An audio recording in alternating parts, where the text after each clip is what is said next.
How the New World Order affects your job. People have slowly been being de-skilled in recent years. Mechanics no longer fix a problem so much as they replace the component. Body and fender men, they no longer beat panels so much as they replace plastic moldings. And this is happening in all trades. Of course, technological progress will bring about a certain degree of change, but de-skilling goes far beyond this. For example, many car parts now come as completely, totally enclosed units. If a small part breaks down, the entire unit must be replaced.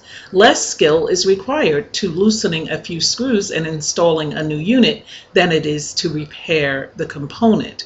Yet it would be cheaper and less wasteful to simply fix the unit. The de-skilling is intended to make the new society wholly dependent upon the system. People will be unable to maintain private transport and will become dependent upon public infrastructure and the state. And this is why small farming has been replaced with large-scale operations. For instance, in Australia, the farming industry has all but totally destroyed.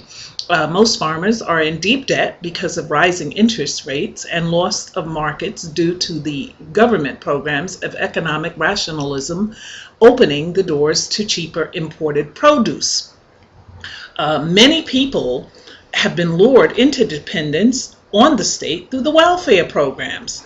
And this is a fact, this is not speculation. I can tell you firsthand that a lot of the government programs that have been put up to help the poor, when I was homeless, for instance, there were programs that were available to the homeless, but you had to abide by their rules. And the more dependent upon the state you were, the more rules you had to abide by. So, this is a form of control, and I'm not against helping those who need support. I am simply trying to explain the principle involved. The welfare system is a plank towards socialism.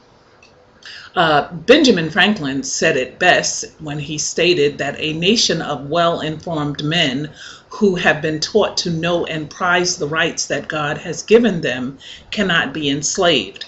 It is the region of ignorance that tyranny begins.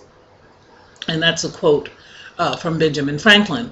All this is designed to destroy the existing world order from within to bring about a new world order and a new way of doing things. The present order is based upon Christian principles, and this foundation proved to be very successful. Contrast those nations, for instance, that were built upon Christian foundation with nations that were established on a pagan or Islamic foundation, and you will see that the Christian nations have had freedom, liberty, and opportunity for all citizens, whether they were Christian or not.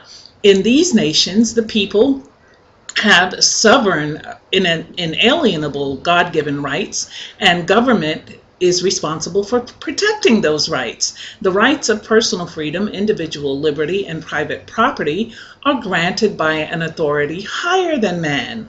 Thus, this authority cannot be overruled by men. This is the foundation upon which the United States was built. These principles, they are the establishment, they are the ones that the establishment has attempted to squash. At the other end of the spectrum, we see the United Nations Charter and related documents wherein individual rights are a privilege granted by the government. That's a big difference. If our individual rights are a privilege granted by the government, then these individual rights can be taken away. Don't fall for that lie. They will not be. But every governance system that denies unalienable rights come from our Creator has been a system of slavery of the masses. So in other words, if they're denying that, God gives us the rights that we have to live free and be free, and, if they deny this and say that it comes from them, then, this is what they used in slavery. This is how man was able to beguile people into thinking slavery was right.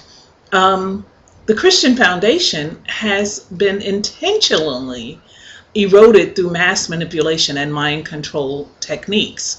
So those of you who tell me that, I being a Christian, I'm following a man created religion, you're right to a certain degree because it has been manipulated. But that does not mean that there is no God. It means that the enemies of God have twisted his word to fit and suit their agenda. Members of various secret societies in key positions have played a major role in the breakdown, gradually changing and enacting legislation, employing the media, religion, and education to move ancient landmarks and bring us closer to a one world government. The way people view the world nowadays has been altered. They created this term, generation gap, yet the generation gap is a lie and it's not real because nothing has really changed. Our basic human needs and human nature remain constant. Only technology changes, not people. You may be wondering why anyone would want to do this to a society. Well, you must understand what these people actually believe. And it's all about their new age religion where there is no God. It is the do as thou wilt generation. And it matters little whether you believe in their religion or not. What matters is that they believe in it and it's going to affect you. As a servant of God, I pray for these people and I pray for the world. I thank you, those of you who listen and receive the message, and those of you who listen and refuse to receive it. I pray for you and I thank you. In Jesus' mighty name, amen.